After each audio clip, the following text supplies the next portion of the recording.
Super 6 లో మొదటి 2 పథకాలు ఎగ్గొట్టారని వైసీపీ ఎమ్మెల్సీ వరదు కళ్యాణి ఆరోపణలు గుప్పించారు. గతంలో ఇచ్చిన మేనిఫెస్టోను కూడా వెబ్సైట్ నుంచి తొలగించారని శాసనమండలిలో తీవ్ర వ్యాఖ్యలు చేశారు వరదు కళ్యాణి. వరదు కళ్యాణి ఈ మాటలతో సభ సమరంలో భాగంగా వ్యాఖ్యలైతే తీవ్ర కలకలం రేపిన పరిస్థితి.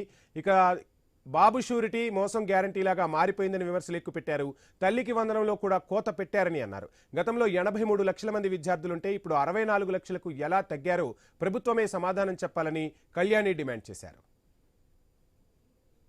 కూటమి ప్రభుత్వం అధికారంలోకి వచ్చాక గవర్నమెంట్ స్కూల్స్ లో అడ్మిషన్స్ భారీగా తగ్గిపోయి డ్రాప్ అవుట్స్ పెరిగారు అధ్యక్ష.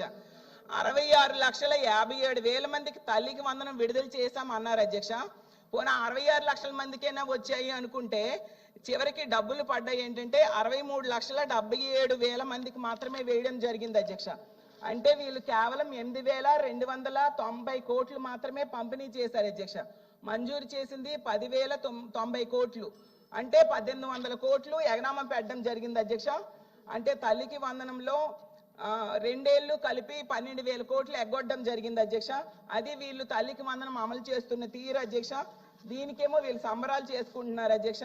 అలాగే అన్నదాత సుఖీభవ రైతులకి ఇచ్చిన మరో ప్రధానమైన హామీ అధ్యక్ష, ఎలాంటి షరతులు లేకుండా 20,000 ఇస్తామని చెప్పారు అధ్యక్ష. ఈ రోజు తీసుకుంటే కేవలం మొదటి ఏడాది ఎగ్గొట్టేశారు, 2వ ఏడాది కేవలం 5,000 ఇవ్వడం జరిగింది అధ్యక్ష. కూటమి ప్రభుత్వం